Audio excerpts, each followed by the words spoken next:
there's a norm that is strongly embedded in much of culture, and that is making more money, making doing more with less, becoming more efficient, uh, focusing on profit. Many of these sort of focuses, um, I've become increasingly detached from them. And I think they fundamentally don't predict much of the good things that we have in life. I think it's detached from reality, and I often blame business school faculty, us, um, in in making this happen, but it's taking a long time in terms of changing these sort of cultural norms. But on top of it, um, I think it resonates with a lot of people, and I think a lot of people don't question some of these assumptions in terms of climbing the ladder. That the more that you actually get, the better off that you actually are.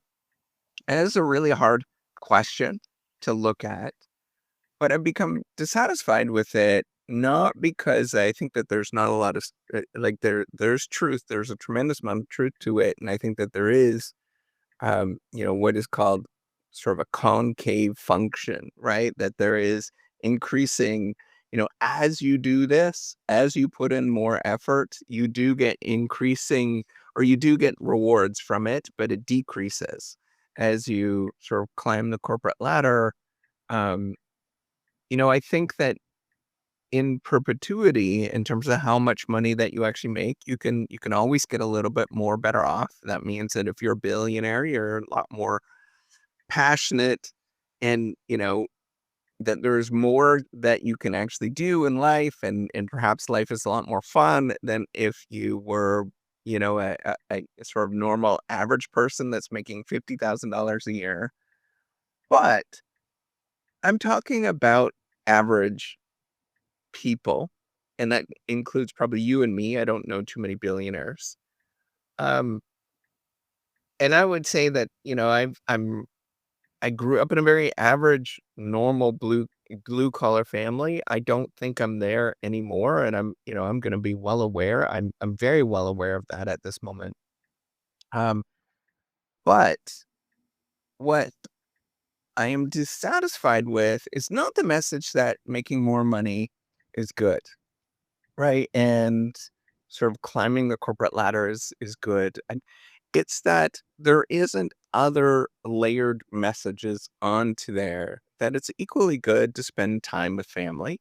It's equally good to take a step back and, hang out with family and friends, or spend some time off for a few years with your little kids if you can manage it. It's equally good with bringing in mom or grandma and grandpa into your house and making much more of a communal home. It's equally good to do things that are not financially rewarding, like going for walks, exercising, um, doing things, maybe coloring, even like getting coloring books or knitting or any of these kind of things that we tend to put no value on, right? Like we tend to say that they're just not important in our lives, and there's very little discussion of them within corporate culture. That knitting or color, any number of different activities, having a cup of tea with family and friends, saying hi in the hallway, um, any of these kind of things are unimportant, right? Or at least that is the perception, that they're unimportant. But I live a life, this is just from my own experience. I live a life that tends to be very insular, uh, tends to, I'm not around a lot of people. That's just the nature of being a researcher. And so I'm very attuned to the costs involved with that of focusing on performance and and on productivity. And I think that those other things that make no sense are equally and if not more important than the things that you pursue for financial gain, for success. And it's something that I've struggled with. That's a constant theme in this podcast. It's a constant theme of what I actually say is the struggle between, and I'm very well aware, perhaps it is because there's increased demands on males in society. But that I think that's a shifting norms that's happening, and many females probably feel as much, if not more, pressure. And there's a lot of differences that are nuances and all that kind of stuff. But there is this pressure to perform and to act a certain way, and to be cutthroat to get ahead. That is one norm that is deeply ingrained in the research culture. It's deeply ingrained in, much of the career. There is a lot of discussion about what it takes to get ahead. That's like the focus. That's the only focus.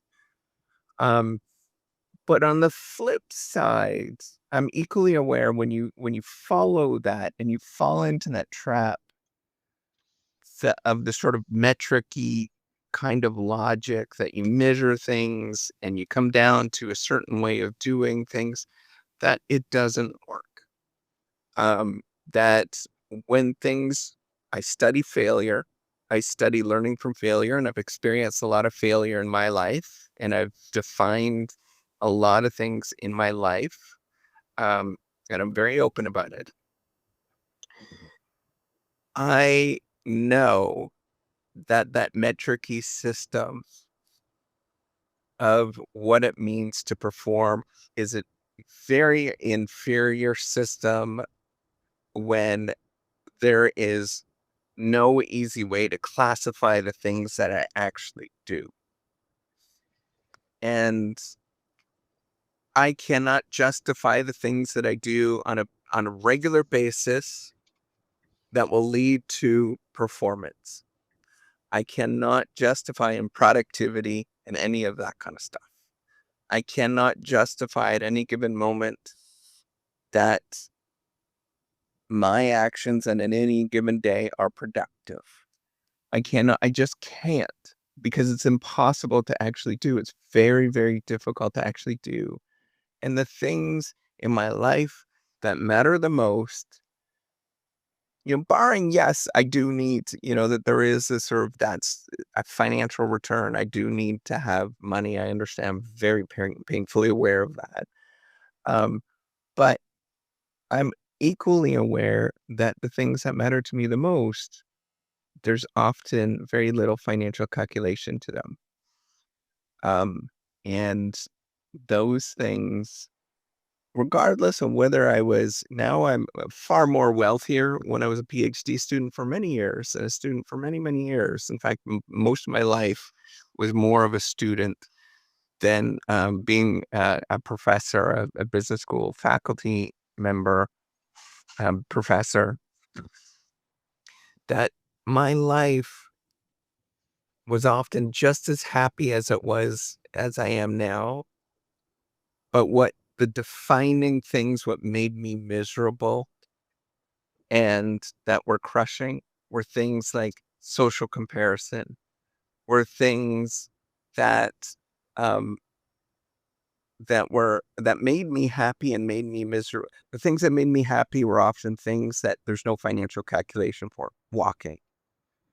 Um, the things that made me miserable were often very much tied to performance, and um, were very much tied to the logic of performance and measurement and all of those things, which I had very little control about. in the end anyways, because a lot of the things that I do and a lot of the things that you probably do, the outcomes are outside of your control. And so what you will do, and what I did, is put in a lot of effort and experience a lot of failure.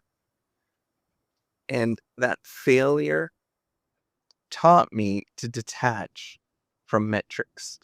It taught me to say screw you to the rest of the world. It taught me that I'm good enough regardless of those metrics. And that is something that is extraordinarily important to me. That is very different than the logic than the ideas that are being sold about getting ahead at all costs.